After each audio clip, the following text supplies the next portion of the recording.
Assalamualaikum warahmatullahi wabarakatuh. Pada kesempatan kali ini, kami akan membahas mengenai Rectal Drug Delivery System, yaitu sistem penghantaran obat rute rektal.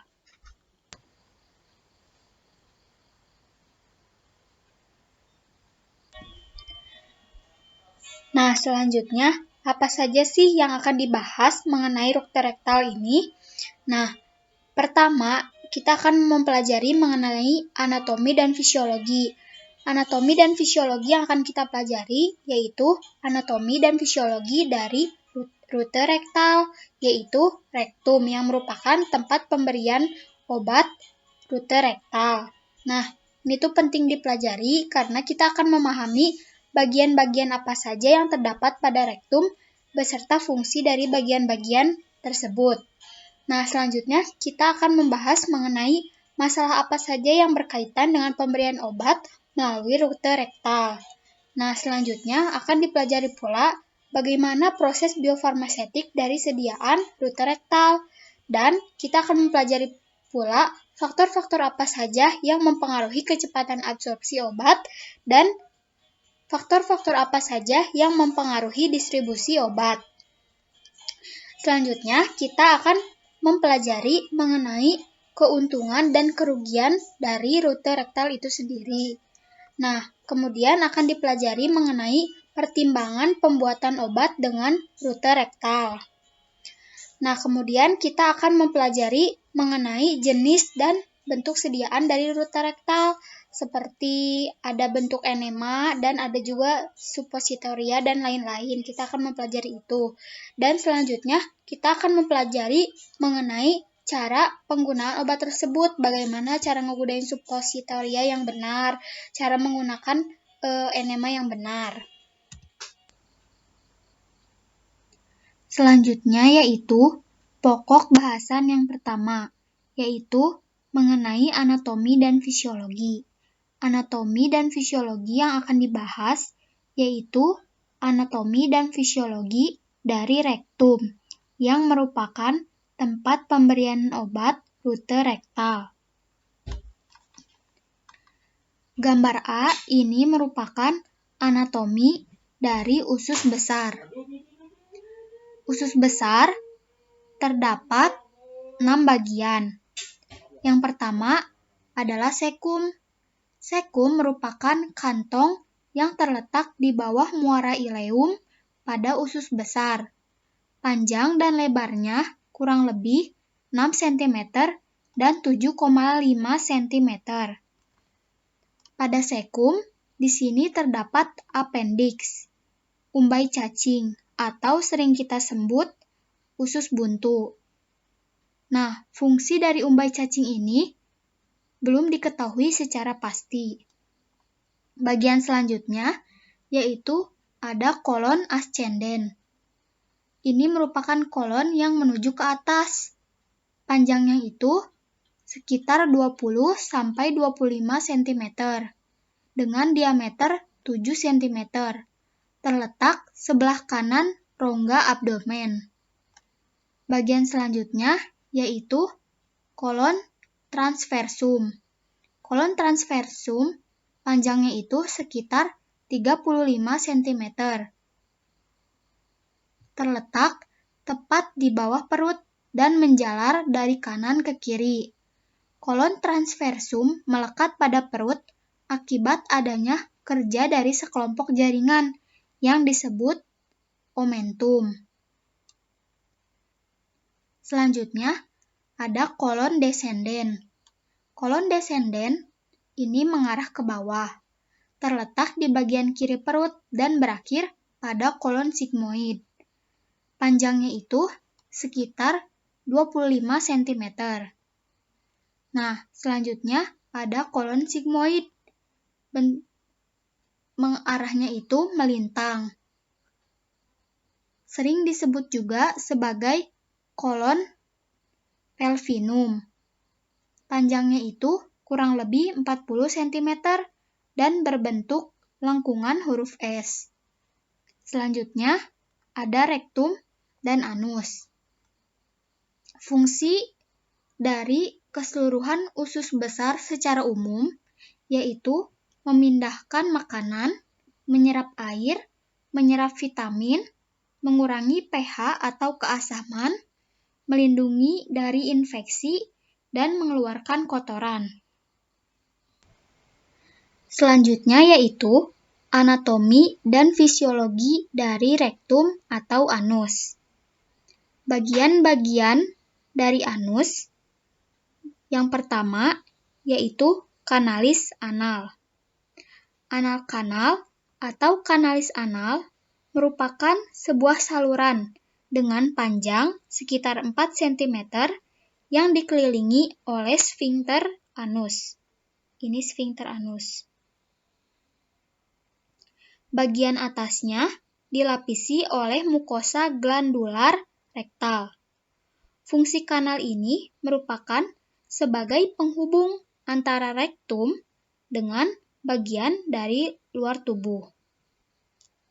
Bagian selanjutnya yaitu rektum. Yang ini. Rektum sebenarnya merupakan organ yang berbeda dengan anus. Rektum merupakan ruangan dengan panjang sekitar 12 sampai 15 cm yang terletak setelah kolon atau usus besar. Fungsi rektum ialah untuk menampung feses sementara. Ketika rektum sudah penuh, maka dinding-dinding rektum akan memberikan impuls atau rangsangan ke otak, sehingga timbul keinginan untuk buang air besar atau defekasi. Selanjutnya, ada sfinkter anal internal. Ini sfinkter anal internal. Sfinkter anal internal merupakan jaringan otot polos yang mengelilingi 2,5 cm bagian kalis anal. Sfinkter anal internal mempunyai ketebalan sekitar 5 mm. Karena disusun oleh serat otot polos, maka kerja dari sfinkter ini berlangsung secara tidak sadar dan tidak dapat dikontrol. Fungsi dari sfinkter anal internal ialah untuk mengatur pengeluaran feses saat buang air besar agar feses tidak kembali masuk ke dalam usus. Bagian selanjutnya yaitu sfinkter anal eksternal. Ini. Sfinkter anal eksternal merupakan jaringan otot lurik berbentuk elips yang melekat pada dinding anus. Panjangnya sekitar 8-10 cm. Fungsi dari sfinkter anal eksternal ialah untuk membuka dan menutup kanalis anal. Untuk membuka dan menutup kanalis anal. Karena disusun oleh otot rangka atau otot lurik, maka kerja dari sfinkter ini adalah secara sadar. Otot inilah yang membuat kita menahan proses defekasi untuk sementara. Bagian selanjutnya yaitu pectinate line. Pectinate line merupakan garis yang berfungsi sebagai garis pembagi antara 2/3 atas dengan 1/3 bagian bawah anus. Fungsi dari pectinate line termasuk penting karena merupakan bagian yang dipisahkan olehnya itu membuat struktur dan fungsinya berbeda.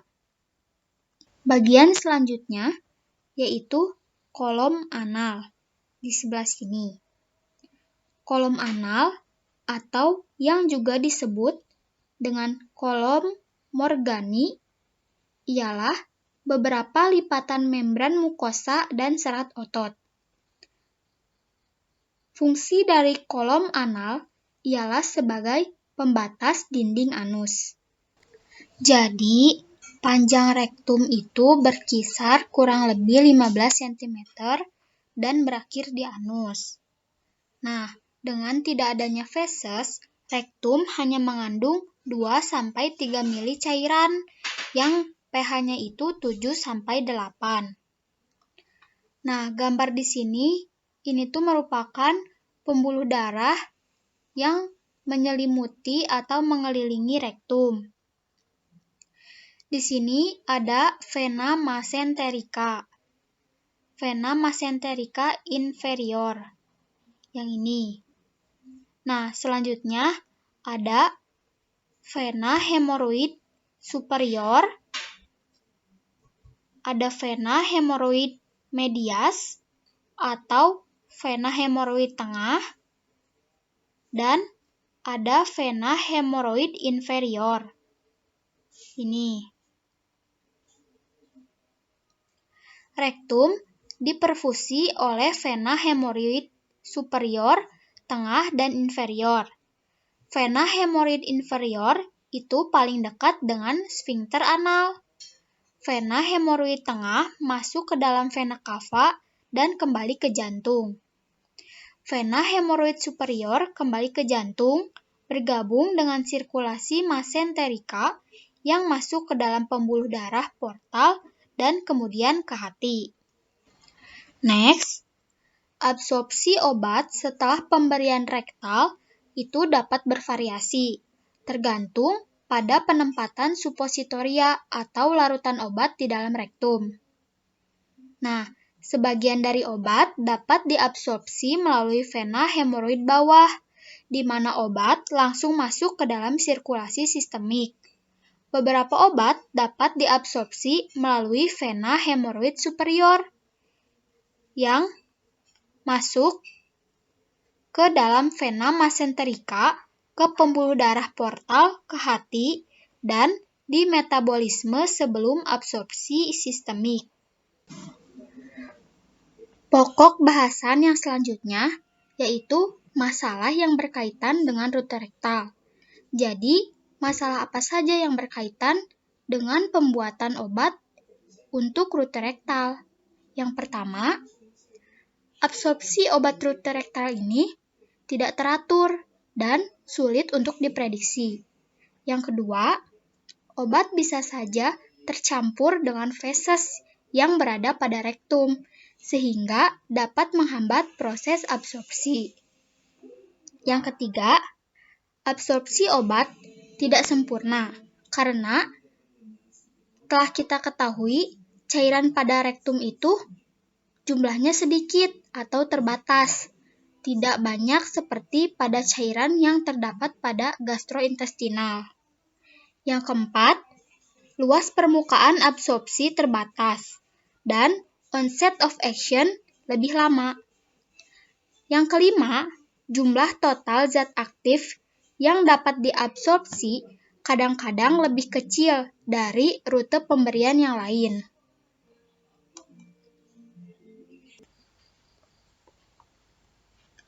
Pokok bahasan yang selanjutnya yaitu proses biofarmasetika sediaan rute rektal. Yaitu pertama, peleburan. Peleburan atau pelarutan bentuk sediaan. Yang kedua, pemindahan, yaitu pemindahan zat aktif ke dalam cairan rektum. Yang ketiga, pelarutan atau difusi dari zat aktif. Dan yang terakhir, yaitu penyerapan. Penyerapan di rektum dapat terjadi dengan 3 cara, yaitu penyerapan lewat pembuluh darah secara langsung, penyerapan lewat pembuluh getah bening, dan penyerapan lewat pembuluh darah secara tidak langsung melalui hati. Pokok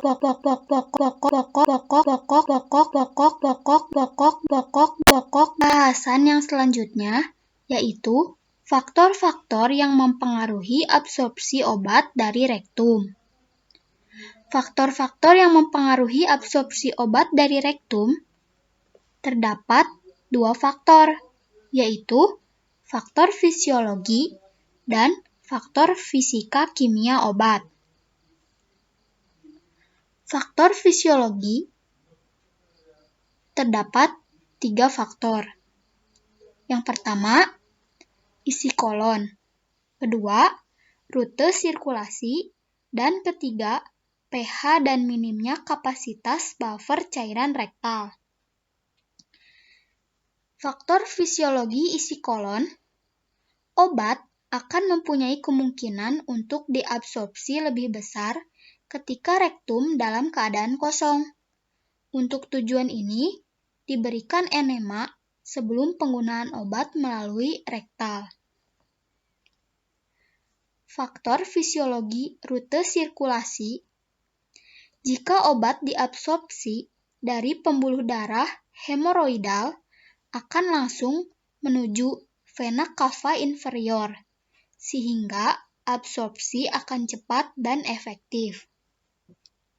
Faktor fisiologi pH dan minimnya kapasitas buffer cairan rektal. pH cairan rektal bernilai 7-8 dan tidak memiliki kapasitas buffer yang efektif.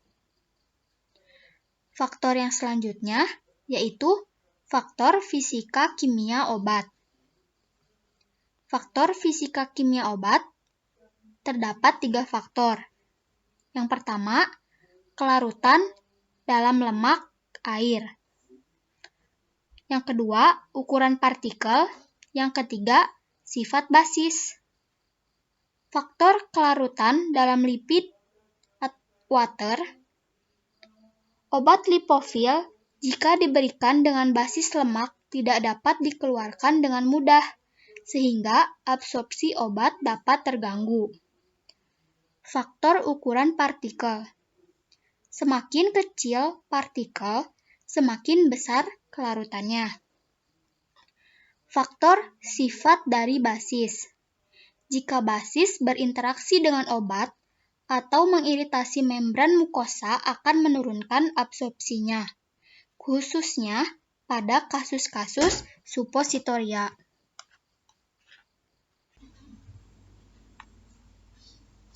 Pokok bahasan selanjutnya yaitu mengenai distribusi atau penyebaran bentuk sediaan rektal. Dalam rangka untuk mengobati kolon melalui rute rektal, bukan hanya bertujuan untuk absorpsi rektal, sediaan harus terdistribusi secara efisien. Hal ini membatasi pengobatan topikal dari kolon ke daerah distal ke flexura lienalis. Sejumlah upaya telah dilakukan untuk meningkatkan penetrasi melalui penggunaan formulasi baru, menggunakan skintigrafi untuk mengevaluasi distribusi sediaan. Aktivitas penyakit di colitis ulcerativa tidak berpengaruh pada sifat penyebaran dari volume yang berbeda dari enema mesalazin, namun volume yang diberikan memiliki efek yang signifikan.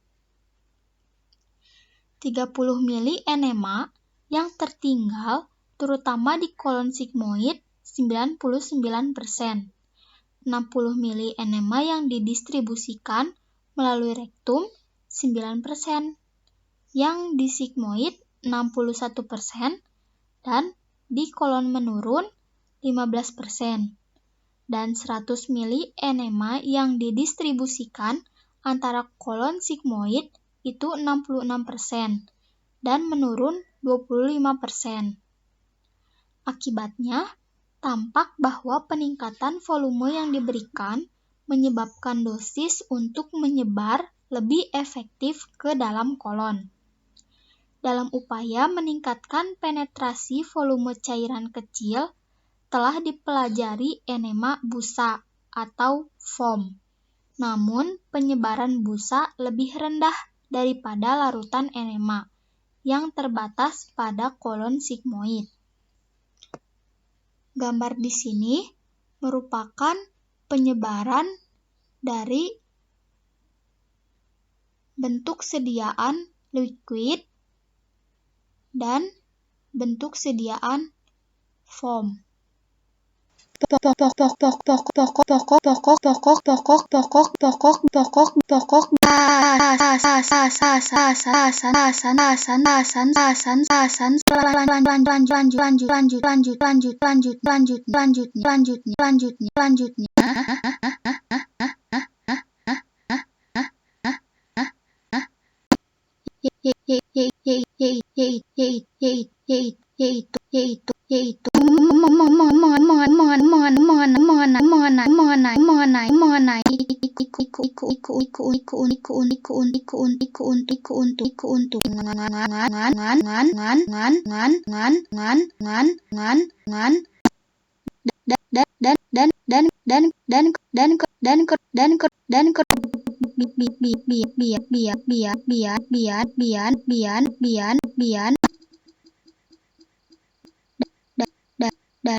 untuk obat-obat yang menyebabkan mual dan muntah pada rute oral. Contohnya obat metronidazole.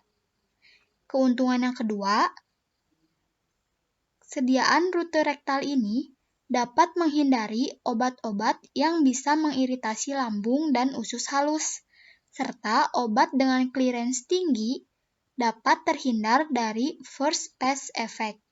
Contohnya, obat ketoprofen. Keuntungan yang ketiga, yaitu ketika tidak dapat menggunakan rute oral. Misalnya, sebelum ronsen atau pada pasien yang mempunyai penyakit saluran pencernaan bagian atas, atau ketika pasien tidak dapat menelan. Yang keempat, dapat digunakan untuk pasien pediatrik, geriatrik, atau pasien yang tidak sadar.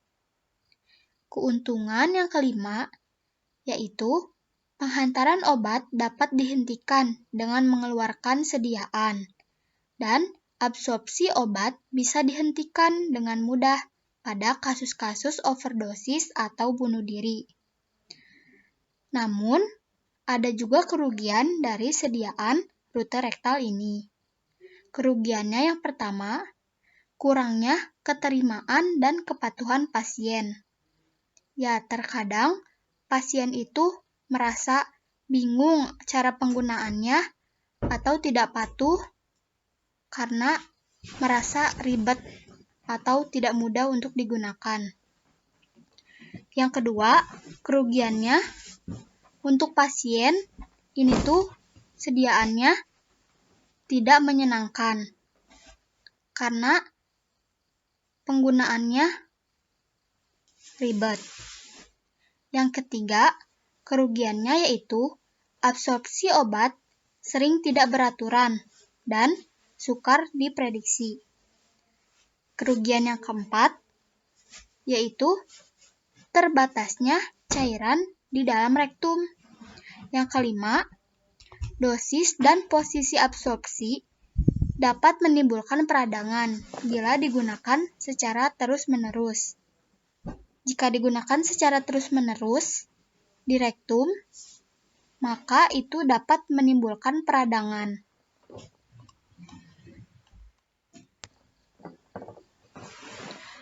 Pokok bahasan selanjutnya yaitu pertimbangan pembuatan obat dengan rute rektal. Obat dengan rute rektal dibuat dengan pertimbangan sebagai berikut. Yang pertama, jika absorpsi obat tidak baik di gastrointestinal atau di saluran pencernaan. Yang kedua, tidak stabil oleh enzim proteolitik atau enzim-enzim pencernaan. Obat menyebabkan iritasi lokal pada lambung atau gastrointestinal. Selanjutnya, membutuhkan dosis besar, yaitu lebih dari 1000 mg. Selanjutnya, pengobatan beberapa penyakit itu paling baik dilakukan dengan pemberian langsung pada tempat yang sakit. Rute rektal sering digunakan ketika pemberian bentuk sediaan melalui mulut tidak sesuai, misalnya dengan adanya mual dan muntah. Selanjutnya, jika menderita penyakit pada pasien yang tidak sadar. Selanjutnya, jika menderita penyakit pencernaan bagian atas yang dapat mempengaruhi absorpsi obat. Selanjutnya, jika rasa obat tidak menyenangkan atau labil asam. Dan untuk pasien pediatrik dan geriatrik yang sulit menelan.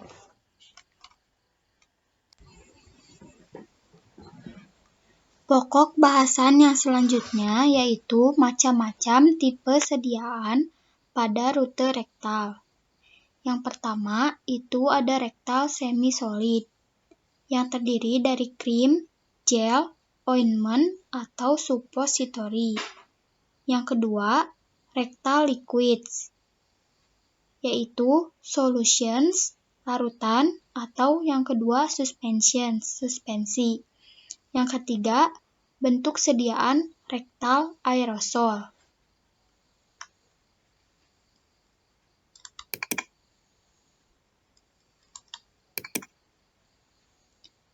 Rektal semi-solid,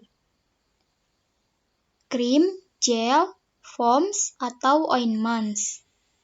Ini tuh digunakan untuk pemberian topikal ke area perianal. Sebagian besar digunakan untuk terapi kondisi lokal pruritus anorektal, inflamasi dan nyeri atau ketidaknyamanan akibat wasir. Contohnya, sebagai astringens, contohnya itu zinc oxide. Sebagai pelindung dan pelicin, contohnya cocoa butter dan lanolin. Sebagai anestesi lokal, yaitu pramoxin HCl.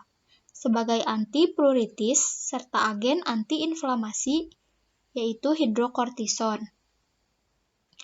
Basis yang digunakan pada rektal semisolid untuk anorektal krim dan ointments merupakan kombinasi dari PEG 300 dan 3350.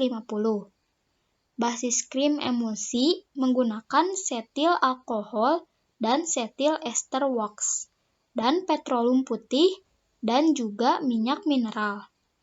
Pengawet yang digunakan diantaranya yaitu metilparaben, propilparaben, benzil alkohol, dan BHA. Contoh sediaannya yaitu ada anusol ointment, ada analpram cream, ada tronolan cream, dan ada diastat gel. Selanjutnya yaitu cara penggunaan obatnya. Gambar di sini merupakan cara yang dilakukan untuk penggunaan obat dari enema.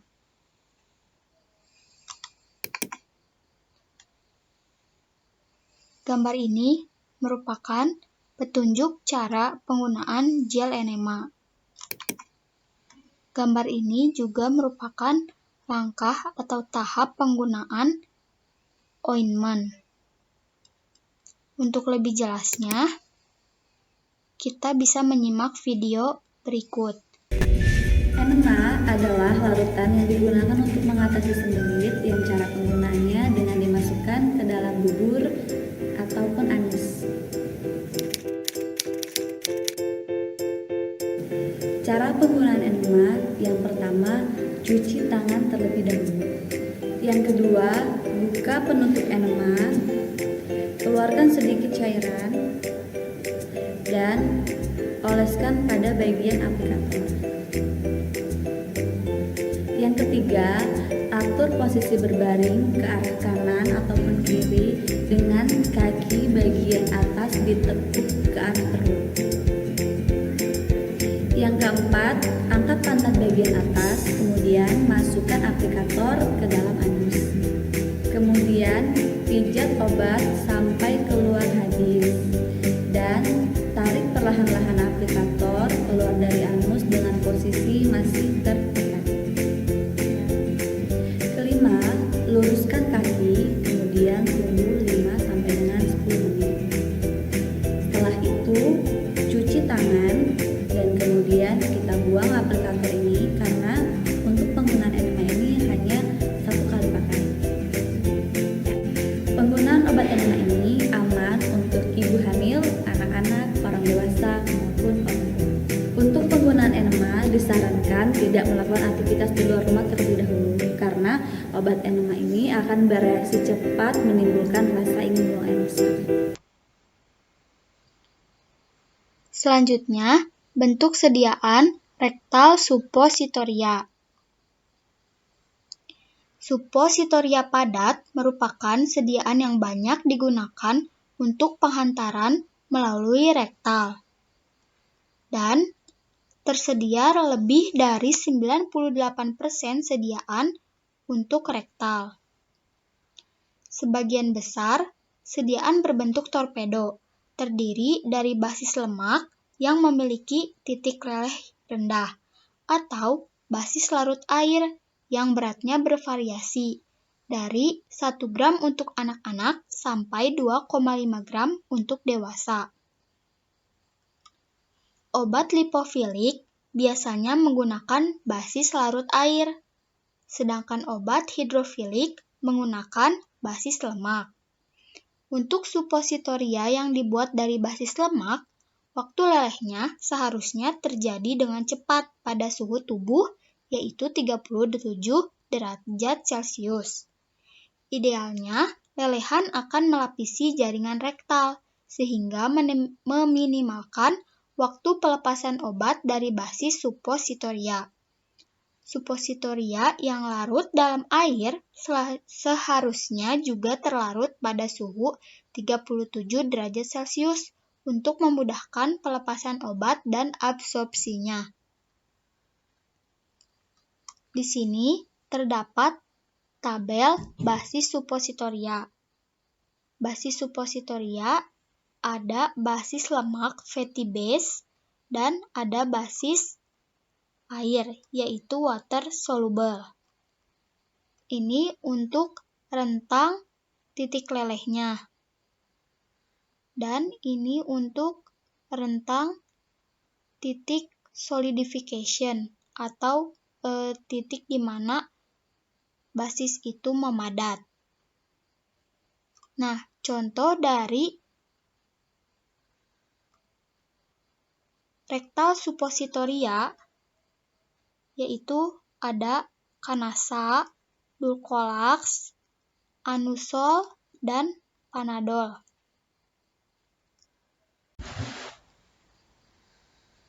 Selanjutnya adalah cara penggunaan obat suppositoria. Gambar ini merupakan langkah-langkah cara penggunaannya. Namun, untuk lebih jelasnya, dapat kita saksikan video berikut ini. Kamu pernah mendengar suppositoria? Jika belum, simak video berikut ini ya guys.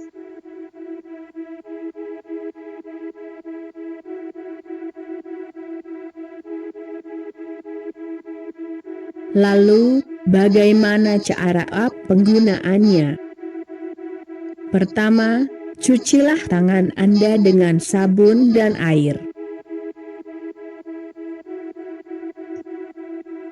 Jika supositoria lembek, masukkan ke dalam kulkas atau letakkan di dalam air dingin selama 30 menit agar mengeras kembali. Setelah itu, buka kemasan supositoria. Jika sulit membukanya, maka gunakan alat pemotong agar tetap bersih, dan jangan lupa gunakan sarung tangan ketika membukanya ya. Selanjutnya, lumasi supositoria dengan menggunakan air lubrikan, dan jangan menggunakan vaselin. Ini bertujuan agar supositoria mudah saat dimasukkan melalui rektal, vagina, maupun uretra. Posisikan tubuh Anda miring, dan tarik kaki Anda setinggi perut, dan bagian kaki kiri posisikan lurus seperti pada gambar ini ya.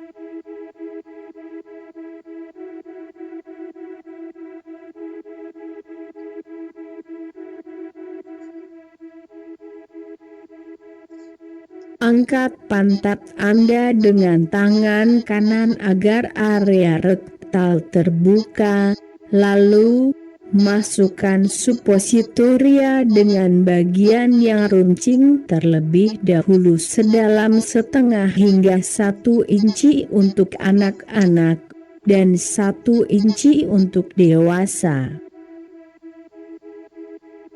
Kemudian, luruskan kaki Anda dengan posisi berbaring miring selama 5 menit agar supositoria tidak keluar kembali.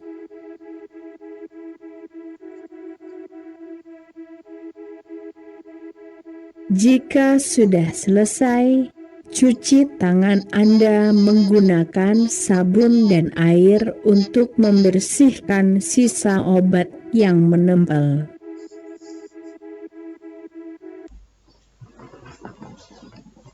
Selanjutnya, bentuk sediaan liquid rektal atau rektal larutan. Rektal suspensi, emulsi, atau enema pada sediaan rektal sangat sedikit digunakan karena tidak menyenangkan dan kepatuhan pasien rendah. Dalam banyak kasus, sediaan ini digunakan untuk memasukkan media atau agen untuk ronsen saluran pencernaan bagian bawah. Walaupun absorpsi obat dari larutan lebih baik daripada supositoria solid, tetapi penggunaannya jarang sekali. Contoh obatnya yaitu Rowasa Rectal Suspension Enema, yang ini,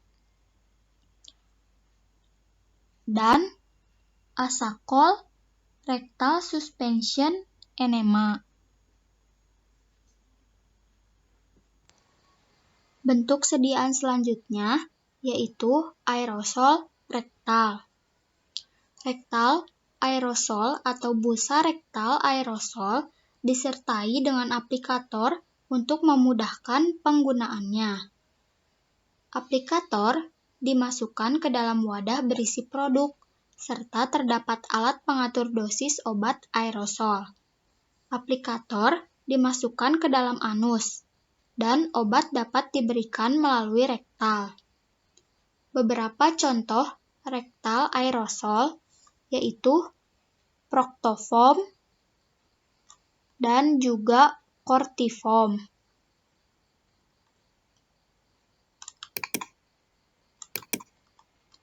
Selanjutnya yaitu cara penggunaan obat rektal aerosol. Cara penggunaannya itu dibagi menjadi 2, yaitu untuk internal use atau penggunaan obat dalam. Ini merupakan langkah-langkah yang harus dilakukan. Dan yang kedua itu cara penggunaan obat rektal aerosol jika digunakan external use atau penggunaan untuk sebagai obat luar. Ini merupakan langkah-langkah yang dapat dilakukan.